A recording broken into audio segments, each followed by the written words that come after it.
S ಏನು ಸದನವನ್ನು ನಡೆಸೋಕೆ ವಿಪಕ್ಷವಾಗಿರುವಂಥ BJP ಹಾಗೂ JDS ಬಿಡ್ತಾ ಇಲ್ಲ ಅನ್ನುವಂಥ ಕಾರಣಕ್ಕೆ ಆಡಳಿತ ಪಕ್ಷವಾಗಿರುವಂಥ ಕಾಂಗ್ರೆಸ್ ವಿಧಾನಸೌಧದ ಗಾಂಧಿ ಪ್ರತಿಮೆ ಎದುರುಗಡೆ ಇವತ್ತು ಪ್ರತಿಭಟನೆ ನಡೆಸ್ತಾ ಇದೆ. ನಮ್ಮ ಜೊತೆಯಲ್ಲಿ ಸಚಿವರು ಹಾಗೇನೇ ಕಾಂಗ್ರೆಸ್ನ ಹಿರಿಯ ನಾಯಕರಾಗಿರುವಂತಹ ರಾಮಲಿಂಗಾರೆಡ್ಡಿ ಅವರಿದ್ದಾರೆ. ಅವ್ರನ್ನ ನೇರವಾಗಿ ಮಾತಾಡ್ಸ್ತೀನಿ. ಸರ್, ಮೊದಲನೇದಾಗಿ ವಿಪಕ್ಷಗಳು ಸದನವನ್ನು ನಡೆಯೋದಕ್ಕೆ ಬಿಡ್ತಾ ಇಲ್ಲ. ಪ್ರಮುಖವಾಗಿ ಈ ಒಂದು ಸದನ ನಡೆಯುವಂಥದ್ದೇ ಜನರ ಜ್ವಲಂತ ಸಮಸ್ಯೆಗಳನ್ನ ಇಟ್ಟುಕೊಂಡು ಆ ಬಗ್ಗೆ ಚರ್ಚೆಯನ್ನು ಮಾಡಿ ಪರಿಹಾರವನ್ನು ಕಂಡುಕೊಳ್ಳೋದಕ್ಕೆ.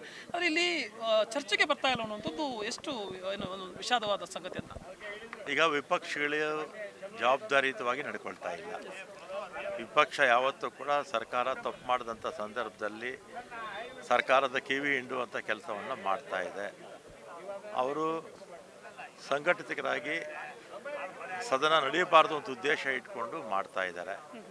ಈಗ ಅವ್ರು ನಾಗೇಂದ್ರ ಅವ್ರ ಬಗ್ಗೆ ಅವ್ರಿಗೇನಾದರೂ ಸಮಾಧಾನ ಇಲ್ಲ ಅಂತ ಹೇಳಿದರೆ ಒಂದಿನ ಪ್ರೊಟೆಸ್ಟ್ ಮಾಡಿ ಸಾಂಕೇತಿಕವಾಗಿ ಬೇರೆ ಚರ್ಚೆಗೆ ಅವಕಾಶ ಕೊಡ್ಬೋದಿತ್ತು. ಇವತ್ತು ರಾಜ್ಯದಲ್ಲಿ ಬಹುತೇಕ ಎಲ್ಲ ಜಿಲ್ಲೆಗಳಲ್ಲೂ ಕೂಡ ಬರ ಇದೆ. ಕೇಂದ್ರ ಸರ್ಕಾರ ಕೂಡ ನಮಗೆ ಮಲ್ತಾಯಿ ಧೋರಣೆ ತೋರಿಸುತ್ತೆ. ಅದು ಬರ ಇರ್ಬೋದು ಅಥವಾ ಬೇರೆ ಬೇರೆ ಅತಿವೃಷ್ಟಿ ಅನಾವೃಷ್ಟಿ ಆದಂಥ ಸಂದರ್ಭದಲ್ಲಿ ನಮಗೆ ಪರಿಹಾರಗಳು ಕೂಡ ಕೊಡ್ತಾ ಇಲ್ಲ. ಮತ್ತು ವಿಪಕ್ಷದ ನಾಯಕರುಗಳು ಎರಡೂ ಪಕ್ಷದವರು ಜವಾಬ್ದಾರಿಯುತವಾಗಿ ನಡ್ಕೊಂಡು ಇನ್ನು ಮುಂದೆ ಆದರೂ ಕೂಡ ಸದನ ಇನ್ನು 3 ದಿನ ಇದೆ, ಸದನ ನಡೆಯೋರಿಗೆ ಅವಕಾಶ ಮಾಡಿಕೊಡ್ಬೇಕು ಅಂತ ಅವರಲ್ಲಿ ಮನವಿ ಮಾಡ್ತೇನೆ. ನಿಮ್ಮ ಪ್ರಕಾರ ನಾಗೇಂದ್ರ ಅವರು ಯಾಕೆ ರಾಜೀನಾಮೆಯನ್ನು ಕೊಡಬಾರ್ದು? ಸರ್ಕಾರ ಯಾಕೆ ಇಷ್ಟೊಂದು ಡಿಫೆಂಡ್ ಮಾಡ್ಕೊಳ್ತಾ ಇದೆ? ಯಾಕೆಂದ್ರೆ ಇಷ್ಟೊಂದು ಪ್ರತಿಭಟನೆ ಮಾಡ್ತಾ ಇದ್ರು ಯಾವುದಕ್ಕೂ ಬಗ್ತಾ ಇಲ್ಲ, ಯಾಕೆ? ಈಗ ನಾಗೇಂದ್ರ ಅವ್ರ ಮೇಲೆ ಕೇಸಿದೆ ಅಂತ ಹೇಳ್ತಾರೆ. ಕೇಂದ್ರದ ಸಚಿವರುಗಳ ಮೇಲೆ ಎಷ್ಟು ಜನ ಮೇಲೆ ಕೇಸಿಲ್ಲ? ನಮ್ಮ ರಾಜ್ಯ ಪ್ರತಿನಿಧಿಸುವಂಥ ಮಂತ್ರಿಗಳ ಮೇಲೂ ಕೂಡ ಕೇಂದ್ರದಲ್ಲಿ ಕೇಸುಗಳಿದೆ ಅಲ್ವಾ? ಅದರಿಂದ ಇದು ಕೇಸು ಇದೆ, ಆದರೆ ಅವ್ರಿಗೇನು ಶಿಕ್ಷೆ ಏನಾಗಿಲ್ಲ. ಮತ್ತು BJP ಪಕ್ಷ ಅಧಿಕಾರಕ್ಕೆ ಬಂದ ಮೇಲೆ ದೇಶದಲ್ಲಿ EDನೇ ಯಾವ ರೀತಿ ದುರುಪಯೋಗ ಮಾಡಿಕೊಳ್ಳುತ್ತೆ, ಅದೇ ರೀತಿ ಇನ್ಕಮ್ ಟ್ಯಾಕ್ಸ್ನ ಯಾವ ರೀತಿ CBIನ ದುರುಪಯೋಗ ಮಾಡ್ಕೊಳ್ತಾ ಇದ್ದಾರೆ ಅಂತ ಇಡೀ ದೇಶಕ್ಕೆ ಗೊತ್ತಿದೆ. ಈ ಜಾರ್ಖಂಡ್ ವಿಚಾರ ಇರ್ಬೋದು, ದೆಹಲಿ ಕೇಜ್ರಿವಾಲ್ ವಿಚಾರ ಇರ್ಬೋದು, ಅವರಿಗೆಲ್ಲ ಕಡೆ ED IT CBI ಅವೆಲ್ಲೂ ಕೂಡ ಅವರು ಸಕ್ಸಸ್ ಆಗಲೇ ಇಲ್ಲ. ಎಲ್ಲ ಕಡೆ ಕೂಡ ಅವರು ಇವರೇನು ಆಪಾದನೆ ಮಾಡಿದ್ರು ಅದೆಲ್ಲ ಕೂಡ ಸುಳ್ಳಾಯಿತು.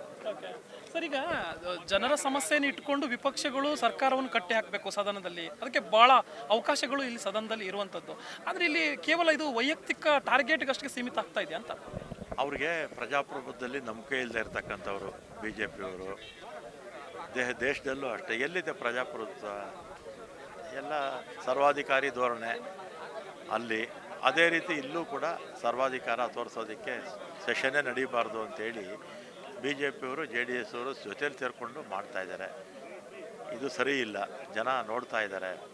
ಇವರಿಗೆ ಮುಂದಕ್ಕೆ ಪಾಠ ಕಲಿಸ್ತಾರೆ. ನಿಮ್ಮ ಸಂದೇಶ ಏನು ಸರ್ ಜನಕ್ಕೆ? ಯಾಕೆಂದರೆ ಇಷ್ಟೊಂದು ಆಗ್ತಾ ಇದೆ, ಜನಕ್ಕೆ ಏನೋ ಸಂದೇಶ ಹೋಗ್ಬೇಕು ಸರ್? ಏನಾಗಿದೆ ಜನಕ್ಕೆ ಸಂದೇಶ ಏನಾಗಿದೆ ಅಂದರೆ, ವಿಪಕ್ಷಗಳು ಬಂದು ಪಾಲ್ಗೊಳ್ಳಿ, ಚರ್ಚೆ ಮಾಡಲಿ.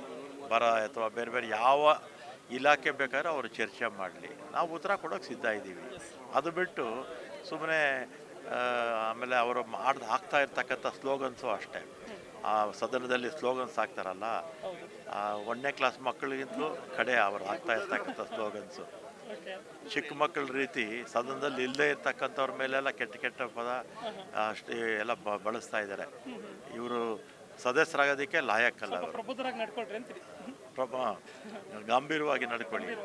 ಆಮೇಲೆ ಅವರು ನಮ್ಮ ನಾಯಕರ ಮೇಲೆ ಮಾತಾಡೋದು, ನಾವು ಅವ್ರ ನಾಯಕರ ಮೇಲೆ ಮಾತಾಡ್ತೀವಿ ಅಲ್ವಾ? ಅದನ್ನು ಅವ್ರು ಅರ್ಥ ಮಾಡ್ಕೋಬೇಕು.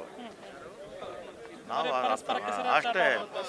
ಈಗ action and reaction will be always equal and opposite. ಅವರು ನಮ್ಮ ನಾಯಕರ ಬಗ್ಗೆ ಮಾತಾಡಿದ್ರೆ ನಾವು ಅವ್ರ ನಾಯಕರ ಬಗ್ಗೆನೂ ಮಾತಾಡ್ತೀವಿ.